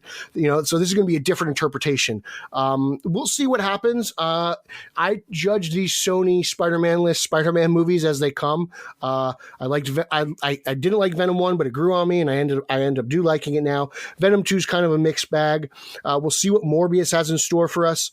So it's all kind of wait and see for me, but depending on how they interpret this character is going to be a lot of like, well, do I really want this or not? I mean, I'll go see it and I'll judge it for that, but instantly I'm like, oh, what are they doing here? So I need a little bit more information. Are they going to go old woman Web? Are they going to do the younger version? I'm not sure. So it's all wait and see right now, but I'm excited. Sony is taking chances, like always, we'll see what they do. I don't know what Spider-Man's wearing anymore. So anything's on the table since No Way Home. So we'll check it out. All right, Tim, Madam Web. It feels like they're going the same route with Aunt May. They're just getting progressively younger as they go. But this is the first adaptation. Like, no, we're going to make it like sexy Madam Web. I mean, because as Dakota Johnson's I think it's inarguable her most famous role was from when she was in the 50 Shades of Grey series. I don't think we're going to get into that kind of kink in this movie. We don't know. Like, Sony made this like, you know what? We're going to turn the genre on its head. Yeah, we still have piles and piles of money. We're sitting in a pile of a money house because of No Way Home. You know what? So we can do whatever we want with this character here. So I'm curious to see what it's going to do. But like, Madam Web, at least like the limited experience I've had with that character is a secondary character and would just kind of pop up, send Peter on missions. Yes, I'm largely coming from the Spider-Man the animated series from the 90s. Yes. So I do not know about any of her comic book origins outside of that. I know she was introduced in the like 1980 or 1981. That's very faithful to what the character is. Yeah, okay. O'Neill, yeah. Yeah, that was the time he went back to Marvel for a little bit before becoming like the elder at DC from that point on. It was like Amazing Spider-Man 210 at her first appearance, I believe. Yeah, and it's a run that people kind of like shit on when it comes to Denny O'Neill's like time in Marvel. His Spider-Man run's not like not as well regarded as compared to somebody like Jerry Conway or obviously Leon Ditko and Leon Romita, but it is curious to see what's gonna shake out and what kind of stories they're gonna tell. Like other than like this week on Spider-Man was like I can almost see her like a curator and like popping up in other Spider-Man universes because that's what her powers are. Like I can see her bringing back the Amazing Spider-Man universe. They wanted to do that. Yep. You're right. Yeah, that's what I was kind of hinting at when I said we're getting a villain. Obviously, we're getting a Craven movie too with Aaron Taylor Johnson playing the lead there. It's weird that I remember, Pete, we talked about this. I believe right when we began our show, this might have been one of the topics we talked about because I wanted Rosemary Harris to be in No Way Home as Madam Web. Yeah, I think I remember kind of talking about Madam Web, and this film apparently has been in development since 2019. So it's been a while since we heard, but I like Tim just referenced, with the money they made from No Way Home, they probably feel real confident now. Okay, we could make whatever we want to make. Well, I think Sony's been confident in their abilities for a while now. You had the first Spider-Verse movie, the animated one, that was a huge success. Yep. Venom, the Venom movies made a lot of money. Yes, they did. So, and remember, they balked at Marvel and they said, we're taking Spider-Man back. That did happen, but eventually the two of them worked out a deal. I think Sony's very confident. And I think this whole I always said that as soon as Sony's ready, they're going to pull Spider-Man out of the MCU. But now they're really diving into this multiverse thing. I think they're going to try to do the multi-Spider-Man thing. It just seems like, they're very ballsy over there. They're not afraid to take chances. So I think that's more in line with what we probably will get than them pulling Spider-Man out of the MCU. I think they're just, when it comes to Spider-Man, I think Sony's going to be very greedy and just try to make as much money as possible. I hope we do. I hope that if it does go that way, I hope there is still collaboration between the studios where you can get these other characters, obviously, in the MCU. We saw a little bit of it with Venom. So I'm hoping that collaboration still stays together, and we have that going forward where they can. As long as the tickets keep getting cashed, right? That's it. Yeah. That's a very, very good point. All right, guys. So we have a few trailers that came out recently, and let's go through them very quickly and talk about them. First, I'm going to start with the Halo TV series. We had a teaser trailer not too long ago. I remember, Pete, you and I talked about the teaser, and now we got a full trailer with Cortana, which was a cool little part that they made very important to highlight Cortana in this one. I think, Pete, I know we're Xbox guys. Tim, are you an Xbox guy? PS? I am a Sony shill. I've had every PlayStation. I mean, at one point I did have a 360, but Red Ring of Death, maybe 9 months into its life, and I never got it replaced. I'm so sorry. Did you play Halo? Have you played Halo? No, I have played Halo, but it's usually at friends' houses or when I was up at school, when I was in college. A lot of nights, Friday night, do we want to go out? Not really. It's too cold because, I was going to school close to Canada. So, during the winter, we do not want to go out. Even in the warmth of going to a bar is not that appealing. We play either Call of Duty or Halo. Mm-hmm. But, yeah, it is curious to see what this series is going to be like. I will bring up one question. Do we even see the Flood in this season, or is that the tease at the end of this season? I think that'd be good to tease. It seems to be kind of origin-y. It seems to be the beginning. They seem to discover the Covenant and what they're really going about and all that jazz. And I thought, from what I've seen, my only criticism is I didn't really like the guy who was voicing Master Chief's voice. It sounded different than the game. He sounds like Pedro Pascal a little bit. So I was kind of disappointed in that. But everything else, seeing the Warthogs, the look of the Master Chief, seeing Cortana, the Spartans, I thought it all looked cool. And the Covenant guys, I loved Halo 2, Tim, some of my, we would have dorm Halo, because internet was all over at the time, right? It was in the dorm. So we would all plug in and have Halo tournaments and stuff like that. So Halo 2 was a huge part of my college experience, just getting wasted and playing. It was either Halo or Madden for us. So that was fun.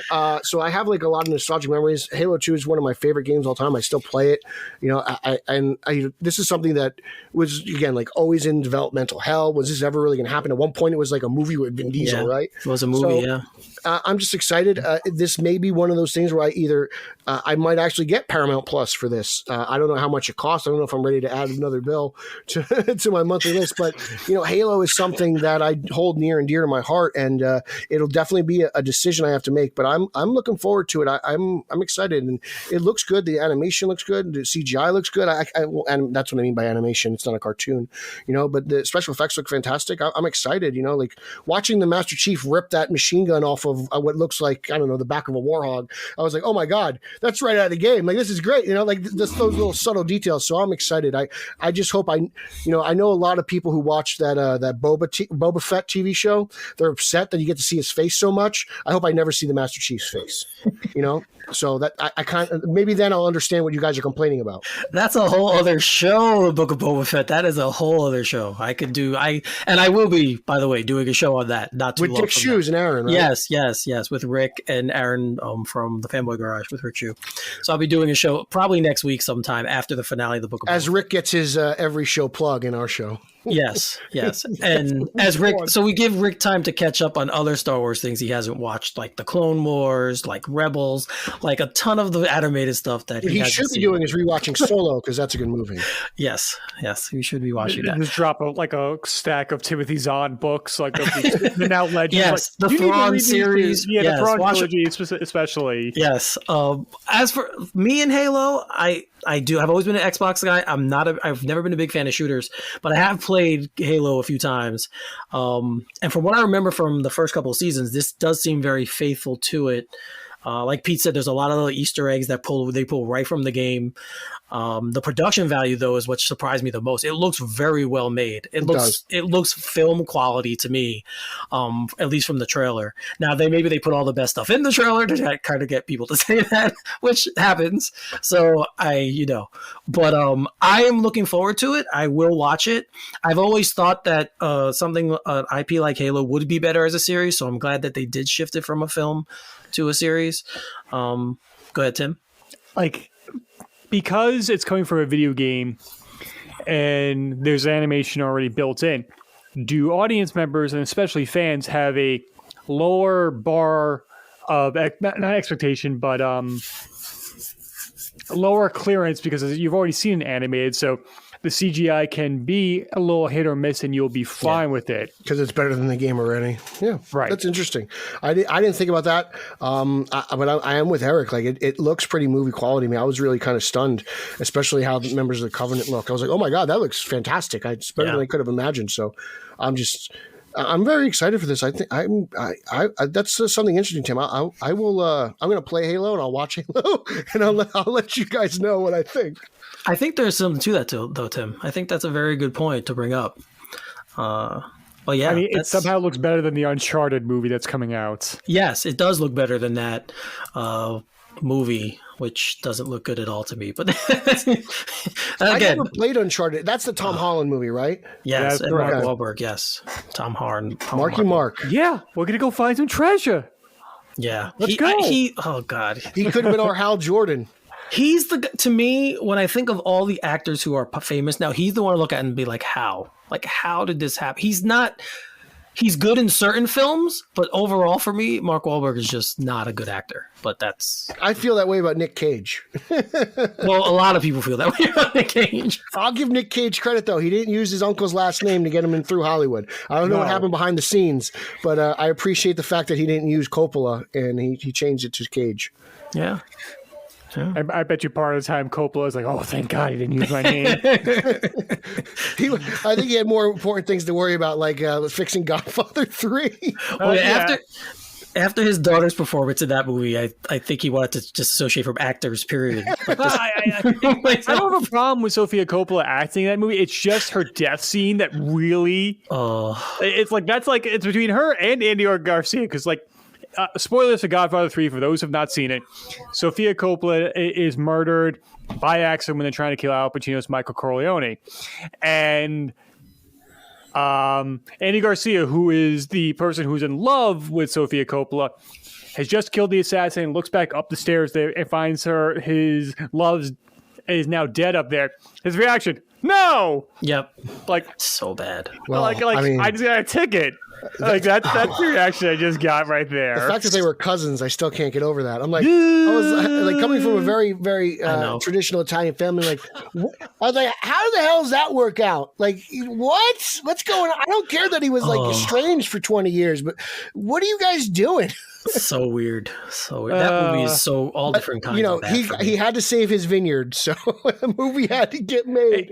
I mean, it's funny, Coppola's gone on record saying he's made more money as a wine salesman than he has as a filmmaker. Wow. There you go. So thank Godfather 3 for that. Yeah. All right, so guys, moving along with another trailer. The second one I'm going to go to was just a teaser. I've always thought this pairing is strange. Guillermo del Toro's Pinocchio. We got a teaser trailer from that, which really is just his version of Jiminy Cricket. Which, wow, holy crap! That's not the Jiminy Cricket with the hat. Everyone's gonna. Well, I think his name is Sebastian in the teaser. Yeah, Sebastian J. Cricket. But yeah, yes. So yeah, that was, again, the quality looks good. I just don't know how I'm going to feel about it, but seeing that it's Del Toro, which is weird because I just watched Nightmare Alley last night, so I've just watched a Guillermo del Toro movie. So watching this was kind of, I just watched it again today just to refresh my memory, and yeah, it seems different. What do you guys think? I love everything that GDT makes, so I'm sure this is going to be phenomenal. But it was the animation style. It reminded me of James and the Giant Peach, that kind of similar awkward kind of bug stuff.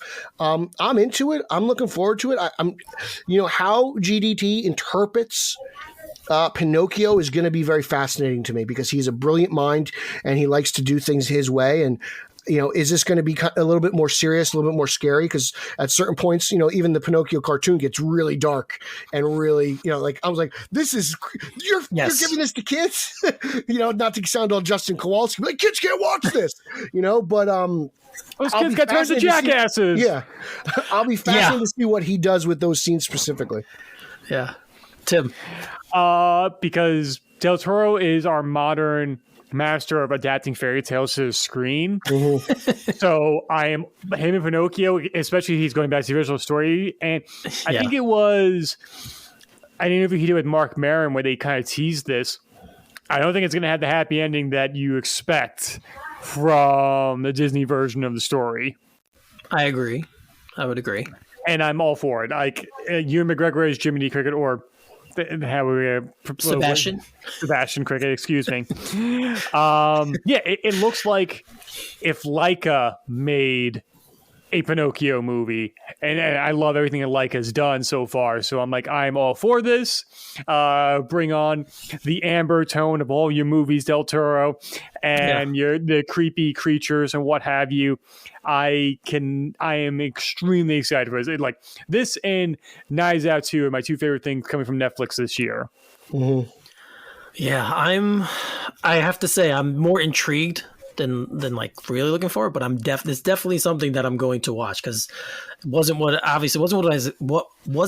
I was expecting, but when I think about who's doing it, it kind of is what I was expecting at the same time. So you kind of have the Disney version from your childhood stuck in your head, and then you're getting this new version. So let's see how that goes. The last trailer, and I saved the best one for last for me, was the Netflix version movie of the Texas Chainsaw Massacre. Pete and I talked about this when the trailer came out, the mini trailer teaser. We talked about it, and then it was just kind of, they just showed cutscenes of blood and gore and people dying. That's kind of what the original one was. What else do you need? I know this one's a little bit more deep. We get to see Leatherface, the original characters here. The final girl, yes, we have her back. That scene the last scene we get of them in the bus with all the kids want to take the pictures was I've never rooted for Leatherface so hard in my life. Once they started talking about cancel culture, I was like, you all got to die. It was brilliant. It was that was such a brilliant scene. I can't wait to see that in the film. But as fans of horror, Pete and I, most people listen to the show know, we are fans of horror. I really, really dug it. Pete, what about you? I think it's cool. They're going the Halloween route. They're going to do a sequel to the first movie. Yep. It seems like the old town in Texas is abandoned, and Leatherface and crew, or his family, I don't know who's around anymore, but they've kind of branched out. It seems they've kind of taken over the town. And I think it's kind of interesting. You have a bunch of young, ambitious youngsters who want to kind of revive this town, kind of make it their own, put their imprint on it. And old Leatherface has got other ideas. And I think it's interesting that they're bringing back the original final girl because she's been she's been teased in a few other of the other movies. There was an interesting article on Bleeding Cool about what they've done with her, and she seems to kind of just been mentioned a few times in like the opening like scroll credit. So I can't wait to see it. It looks cool. She looks. It's it does feel very Halloween and Laurie Strode to me. Like she's kind of waiting. She's been waiting all this time, and we'll see. I love slasher movies. I hope there's a lot of blood and guts in this, and it's just the only real Texas Chainsaw Massacre movie I enjoy is the original. I didn't like anything that followed or the Jessica Biel remake or those. I didn't dig those. I know Sanjay tells me that they're not as bad, so I might have to give them a rewatch. But I'm excited for this. I'm glad they're ignoring past continuity and they're just going right after the first one. Tim. I have thoughts. The first is I will remind people of an anecdote that I heard once during the Crystal Lake Memories documentary about the Friday the 13th franchise. And the origins of the Friday the 13th movie was Victor Miller, the original screenwriter of the first movie, the one who's been in a legal battle with Sean S. Cunningham for years. That's why we haven't gotten any new Friday the 13th content in the while. So frustrating. Yeah, but justifiably so. Like, I understand why you want to be litigious there because of the industry that's caused. No, I get it. But Victor Miller remembers a story where Sean S. Cunningham came to him saying, Halloween's doing big money right now. Let's rip it off. And I think the producers of this Texas Chainsaw Massacre saw the Halloween 2018 movie and just like, I have an idea. I agree. Let's rip it off like wholesale. Yes.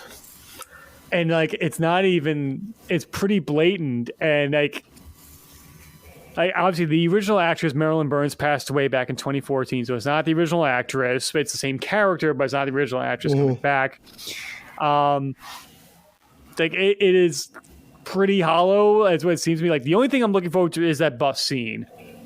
Like that's the only thing I'm looking forward to. Like the entire trailer is just kind of like a slow descent into madness for him, but not a good madness like the dinner table scene at the end of the original Texas Chainsaw Massacre, which is kind of fun, but also out there.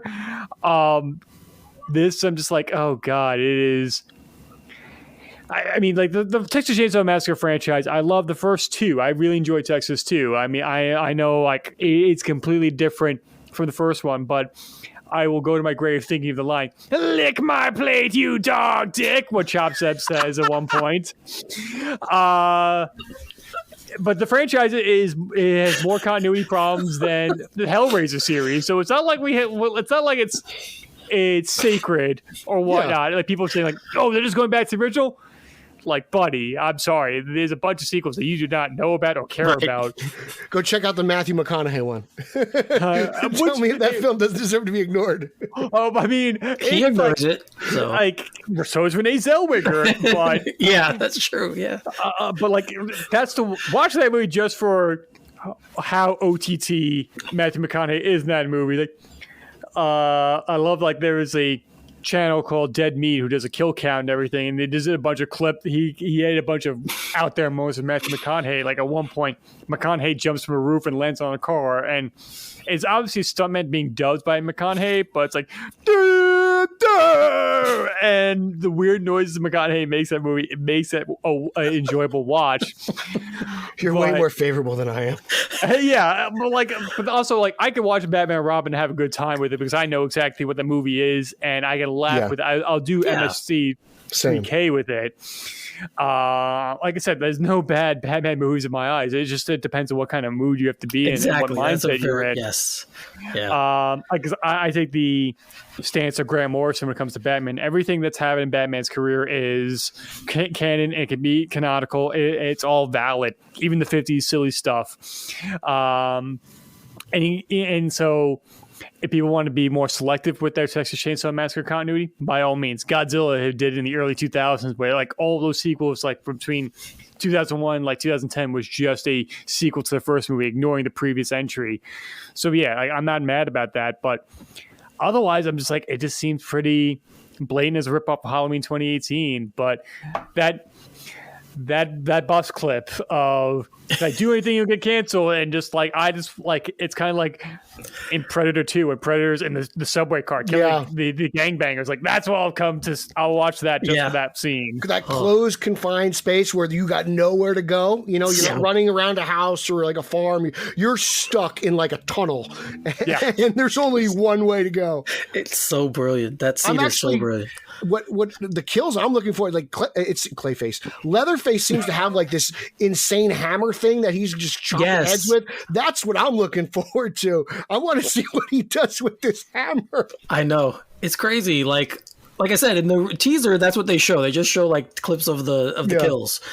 This one you get a little bit more, and you're like, oh, what is he doing with that? Like that's I agree with Pete. I don't know, and it's not like I'm looking forward to this movie to be like, oh, some great event. It's just something I know it's sick as this sounds. It's gonna probably entertain me, so I just want to give it a watch. But guys, all of these are up on YouTube. You want to go check them out. All the trailers we just spoke about. I want to end on the last on this little interview. It's the Actors on Actors series that Variety's been doing. Most of them been excellent. I watched the one with Andrew Garfield and Rachel Ziegler.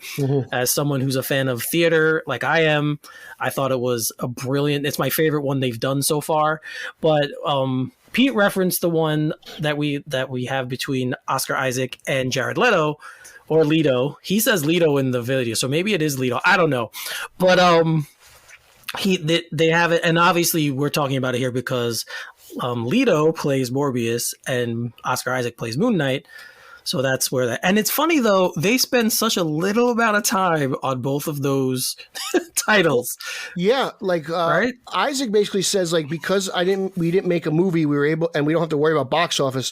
We were able to take a lot of chances and do some new things, and that was kind of where it ended. Leto doesn't talk about Morbius at all, but what was really fascinating about that was the similarities that these two guys have. Like they're both actors, they both were in bands, they both opened for Green Day at concerts that they were both at, and they never met each other, right? Like that's what they say. And then Isaac plays a guy who has Leto's last name in Dune. So like there's some odd similarities. They've all lived in like the same cities, and I was just like, oh wow. So it was interesting. I put it up there because I wanted to hear about the Morbius and Moon Knight stuff, but they hardly ever talked about it. But it still was a fascinating watch anyway. Yeah, I kind of felt like it was more of an interview. Leto was interviewing Oscar Isaac. Like when I'm watching it, I feel like he's leading the conversation. Yes, and it's not like he's not giving much up about himself, which if you know the guy, or if you know anything about the guy, it's probably a smarter take on his part, because he's controversial to say the least. But Tim, what did you think of the Isaac Leto interview?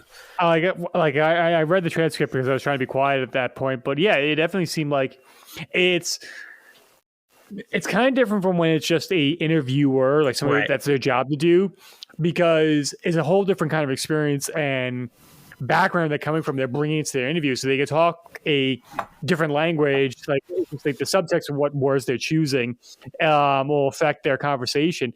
The fact that they're both actors and they're both musicians, so you can tell like that's what their passion is. So it was a fun thing to read, and yeah, it was definitely Leto or Leto, depending on the conversation, depending on your nomenclature, how you want to pronounce that. Yeah. It makes you wonder, like, did Jared just rip off Dune, and that's why he came up with that name? Like, did he read Dune as a child, and that's why he chose it as a surname? We don't know. But no, it's cool to see, and it's one of those things like why it's so fascinating to have like actors or directors talk to each other, because there's a different language, there's a different kind of experience that they can speak to. And I don't know if like it was just a gag order that like, Leto, don't bring up Morbius until it's coming out. When's it coming out again? It's coming out. Yeah. ... But yeah, I feel like they to the point that like now the Morbius trailer's been around so long, they've had two different like Spider-Man movies they've referenced in their opening crawl. Yeah. And just the idea of like, oh, they could take more chances with Moon Knight. I'm like, I've never read Moon Knight. I've heard of Moon Knight. So people coming out of the woodwork, like, I've been a Moon Knight fan for a while, like raise an eyebrow too. Like, I'm not saying like people saying like I've been an Eternals fan for years. like Yeah. one of them like they're like it's the invasion of body snatchers because otherwise like I don't think you're human, sir, or madam, or whatever. I don't believe all these amazing Spider-Man fans either, to be honest with you. I mean, Amazing Spider-Man 2 made money. It just didn't make enough money to justify a sequel. I just remember being open weekend, seeing that. I didn't like it. I mean, it has a better ending than the alternate ending that you can find on YouTube now, where Peter Parker's father faked his death. And I'm just like, no, I'm sorry. I don't think a father would do that and just leave his child to think he's dead for decades. Anyway. But no, yeah, like... I kind of wish the interview would go on longer because I thought it would be fine. Even not to talk about Morbius or Moon Knight, just because I thought it was a fascinating conversation. Yeah, it's kind of when I was watching it, it's kind of weird because Oscar Isaac has only really become known, I want to say, within the last 10 years, maybe 10 years, give or take. I've known Jared Leto since I've been a teenager because he was on My So-Called Life, and then his career just kind of went off from there. Him and Claire Danes were in My So-Called Life. I think the first Leto movie I saw was Panic Room. Yeah, like he's been around. He had braids, yeah. Yes. Yeah. He's been around for me for so long that it was just interesting watching the conversation and how much he seems to appreciate Oscar Isaac's work so much. And the other way too. Like there's very much a mutual respect there. And it was interesting to hear the talk though about, like Pete said, about how they were both involved in music. Obviously, Jared Leto's band is much bigger than whatever Oscar Isaac was doing. 30 Seconds to Mars has headline shows and been all over the place, and it's a big band. But it just was interesting to see two guys who have very, very similar backgrounds have this conversation about, and to hear them talk about acting, like certain things they brought up during the interview. Guys, if you haven't seen it, check it out. It's on Variety. Check out all of them. They do a very good job with these actors on actors, the actors on actors interviews. So there's no Joker talk, by the way. Don't expect Leto to say anything about it. He doesn't really talk. He doesn't. I don't know if he can't say anything about Morbius because obviously the movie got delayed and he's just he's got to hold out. But he doesn't say anything about his time as a Joker either. So if you're going there for comic book movie stuff, you're not going to find much. Yeah, more on Moon Knight. Like if you're interested in Moon Knight, Isaac gives us a little bit more on the process behind Moon Knight and where he went and what he leaned on to how he actually read a little bit about him, and where he went as an actor to try and get his inspirations to play the part. But yeah, but if you're a fan of the process of acting too, it's a good interview to watch. They talk a little bit how they go to places. That's that. It's kind of like how I think Pedro Pascal took over inside the actor studio for a while, and he was interviewing actors, and it's a completely different kind of approach to the conversation rather than James Lipton because of his experience as an actor. I'm not sure if it was inside the actor studio, but he was doing an interview series when he was interviewing actors that I found fascinating. Yeah, during the pandemic, they were doing something else. Like early in the pandemic, there was another. It wasn't Variety. It was another group that was doing something. And I saw them with Alec Baldwin and Sarah Jessica Parker. And there were like all these other different actors doing these interviewing each other. Which again, it's always fascinating for me to watch them not acting because that's the only time I ever really see them. So when you see them just being normal people in interviews, it's always a fascinating watch for me. So check it out, guys. Again, check out the whole series. It's phenomenal series. All right. I believe that's it, guys. I believe we're at the end here. Nice. I think this is our longest show ever. It is our longest show ever, yeah. This is our Zack Snyder's Justice League. Yes, and we didn't even talk anything about sports. Tim, we know you're a sports fan as well, so we didn't talk any sports this time. Well, none of our hockey teams are very good this year. That's a good point. Tim, have you been to UBS yet? Not yet. I want to. I live right up the block, so like I've been a few times. So you don't have to pay the $30 for the parking. You can literally walk there. I hear the parking's a mess. So far they don't have they're building still the parking garage, but it's not done yet. So there's the main Belmont parking you can park in, and then the other side of under the Hempstead Turnpike where you could park.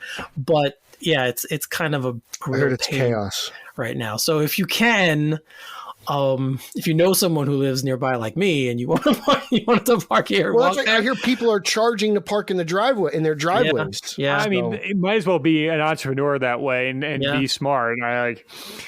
But like now I'm just imagining, like we've all seen like old photos of like skyscrapers being built and gentlemen having their lunches sitting on the pillars, like hanging off. I'm like, oh man, I can't believe I got to see this new Islanders game right here, and just put that text over that because that's what it seems like. It's an incomplete building with incomplete parking. Official. It's a beautiful place, though. If you do get to go, check it out. It's a really, really beautiful arena. It's got a lot of the elements of horse racing, obviously, because of the Belmont, but it's a very, very beautiful place.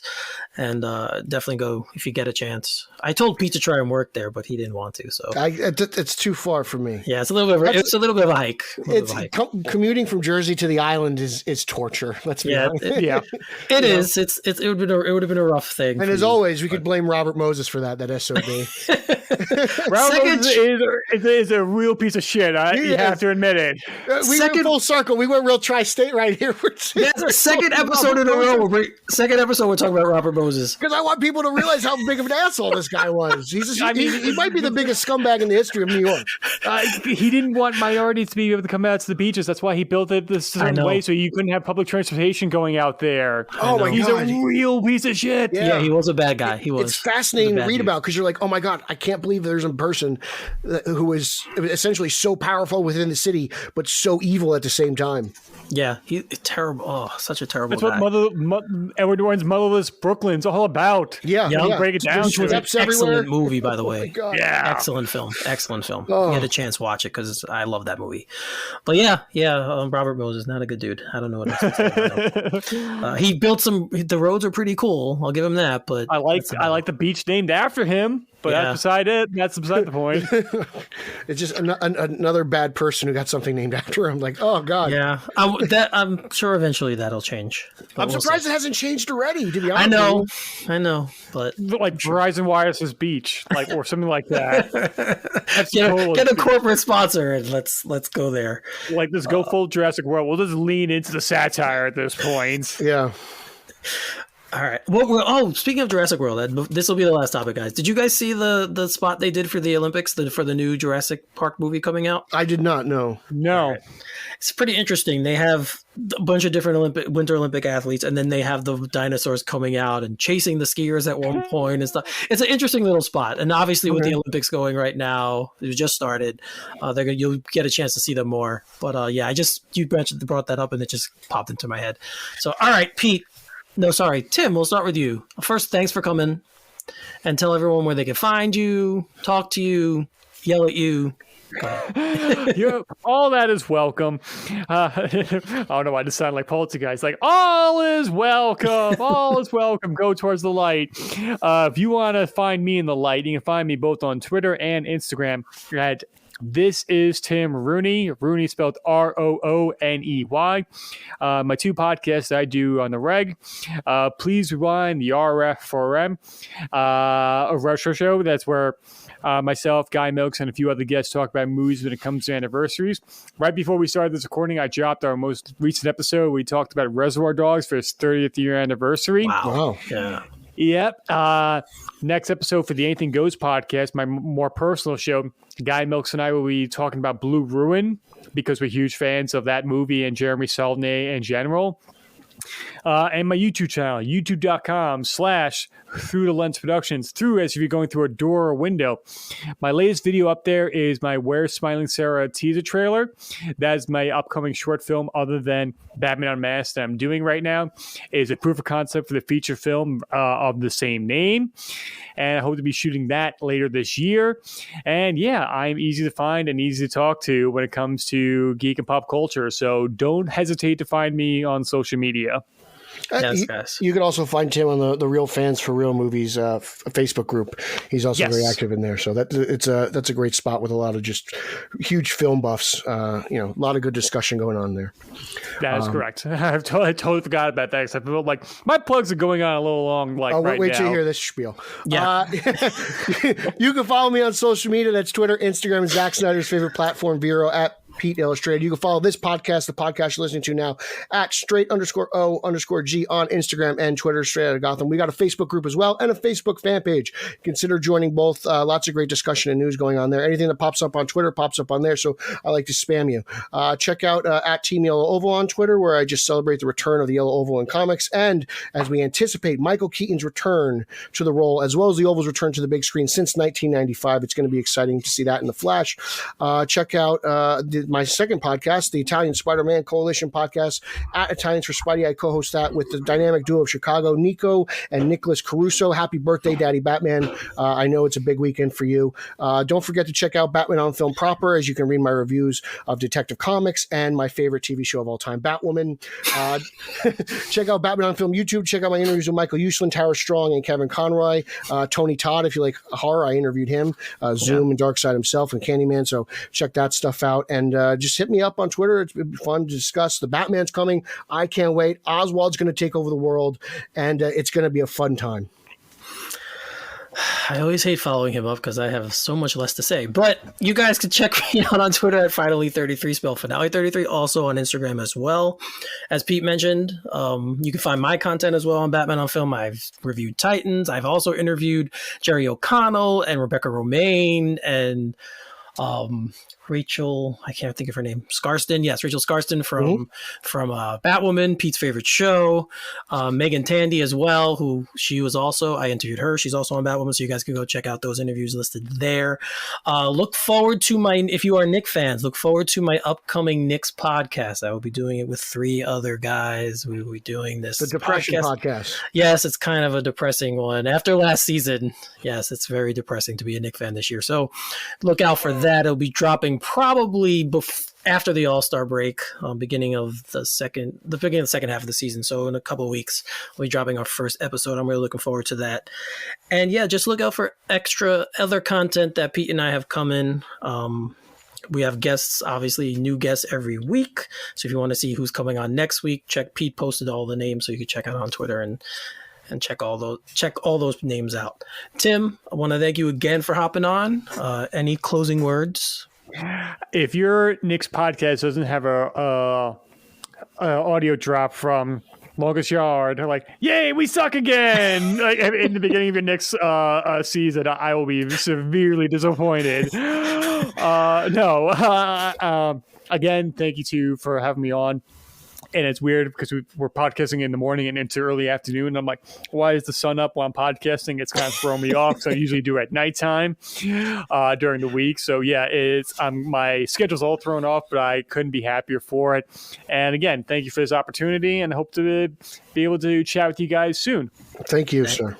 Yeah, thanks for coming, Tim. Definitely. This was fun. And let's do it again sometime. I look forward to it. All right. So for Tim Rooney and Pete Vera, I am Eric Holzman. You are listening to Straight Outta Gotham, and we will see you next time. Booyah.